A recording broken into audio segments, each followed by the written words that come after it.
For nearly 2 decades, Nicole Kidman and Keith Urban represented something rare in the entertainment world. A love story that appeared to have genuinely beaten the odds. An Oscar-winning actress from the polished world of Hollywood and a tattooed country music star from the gritty circuit of Nashville, they seemed, on the surface, like an unlikely pairing. Yet for years the world watched with admiration as they walked red carpets hand in hand, serenaded each other at award shows, and built what looked like an enviable family life. But as court documents filed in late 2025 have now confirmed, the fairy tale is over. Nicole filed for divorce after 19 years of marriage, and the aftermath, marked by a missing wedding ring, altered song lyrics and carefully composed public appearances, has laid bare the complicated truth behind one of Hollywood's most iconic relationships. Nicole Mary Kidman was born in Honolulu, Hawaii in 1967, to Australian parents who were temporarily abroad. Her father, Anthony Kidman, was a clinical psychologist and biochemist, while her mother, Janelle, worked as a nurse and educator. When Nicole was still a young child, the family returned to Sydney, where she was raised in a household that valued both discipline and intellectual ambition. Despite the confidence she would later project on screen and on stage, young Nicole was painfully shy. She would blush so intensely when called upon in class that her teachers genuinely worried about her self-esteem. Yet within that timidity lived a fierce and restless imagination. She found her outlet in performance, first in ballet, then drama classes, and eventually in youth theater groups, where she could channel the emotions she struggled to articulate in everyday life. By her teenage years, her talent was impossible to ignore. Australia's film industry was flourishing at the time, and Nicole seized her opportunity, landing television roles and eventually being cast in the 1983 cult thriller BMX Bandits. Her striking features and natural emotional range made her stand out immediately, and by the late 1980s, Hollywood was calling. It was during this ascent that she met Tom Cruise, and their 1990 marriage made them one of the most photographed couples on the planet. But behind the glamour, the relationship carried a heavy toll. The influence of Scientology cast a long shadow, and when the marriage ended in 2001, Nicole lost not only a husband but also primary custody of their 2 adopted children, Isabella and Connor. Friends later described this as one of the defining wounds of her life. A woman who longed for family suddenly relegated to the edges of her own children's lives. It is perhaps no coincidence that when Nicole eventually met Keith Urban, her hunger to rebuild that lost dream of home and family would shape everything that followed. Keith Lionel Urban was born in Whangarei, New Zealand in the same year as Nicole. His family relocated to Queensland, Australia while he was still young, and it was there that he developed the restless, searching energy that would define both his music and his personal life. His father, Bob, owned a convenience store but harbored a deep love for country music, a genre that was far from mainstream in suburban Australia at the time. He encouraged his son to pick up the guitar, and by the age of 6, Keith was already performing. Country music, with its lyrical preoccupation with heartbreak and redemption, gave Keith both an identity and a form of emotional therapy. But while his musical gifts were extraordinary, his home life was less settled. Financial struggles and family tension marked his early years, and this instability may have contributed to his lifelong search for something, or someone, to hold on to. As a teenager, he performed in talent shows and small bars, cultivating not just his sound but also his image as the brooding outsider with a rock star's edge. He eventually dropped out of school to pursue music full-time, and for Keith there was never a backup plan. Music was his only way out. But fame, when it came, didn't bring stability. By his 20s he was already battling alcohol and substance abuse, and his 1999 self-titled American debut album, which made him country music's new heartthrob, only amplified the chaos rather than soothing it. By the time he crossed paths with Nicole in 2005, he had already cycled through rehab more than once, living with the constant fear that his addictions might ultimately cost him everything he had worked so hard to build. When Nicole Kidman and Keith Urban finally met at the Day USA Gala in Los Angeles in January 2005, a celebration of Australians working in Hollywood, the encounter was publicly described as fate. 2 Australians, born in the same year, both hardened by their struggles, both standing at a crossroads in their lives. Yet beneath the romantic mythology, the truth was more grounded. These were 2 deeply wounded people drawn to each other by the hope of salvation.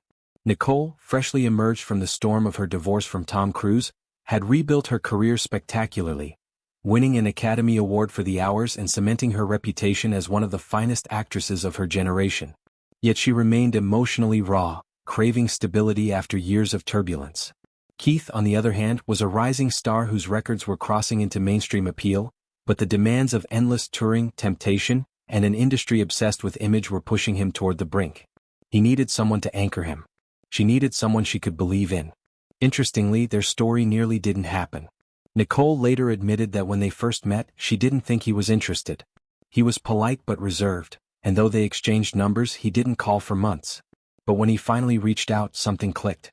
Their romance moved quickly. By May they were being photographed together, and by the end of the year she was describing him in interviews as the man who had swept her off her feet. For Nicole, who had endured the controlling atmosphere of her marriage to Tom, Keith represented something liberating, passionate, raw, and refreshingly unpolished. For him, she embodied elegance, legitimacy, and the stabilizing love he had never truly known.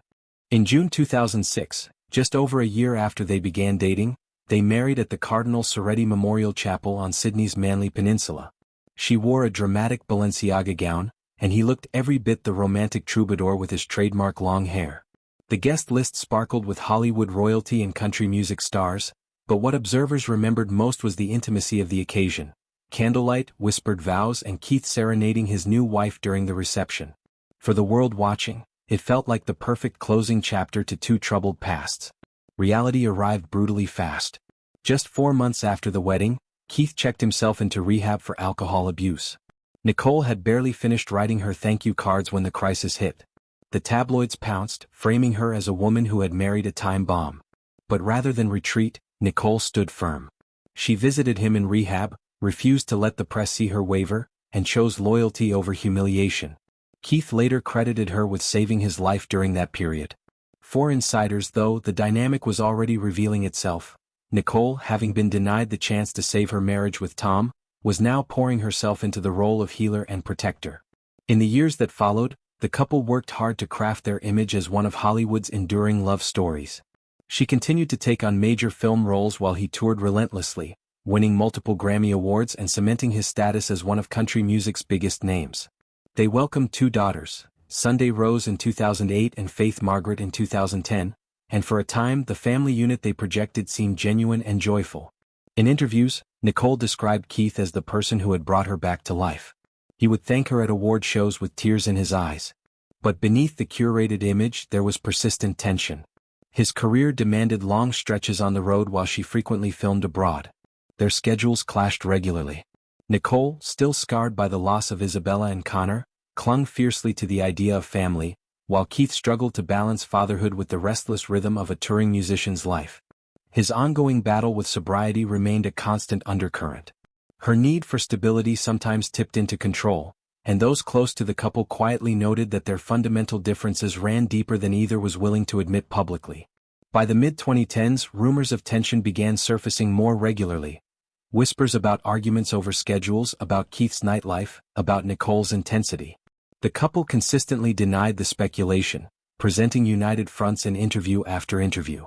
Yet as one friend later observed, their marriage had become a constant negotiation between two people with fundamentally incompatible needs. She craved security, he craved freedom. She wanted peace, he wanted passion. Neither was wrong, but they were rarely in sync.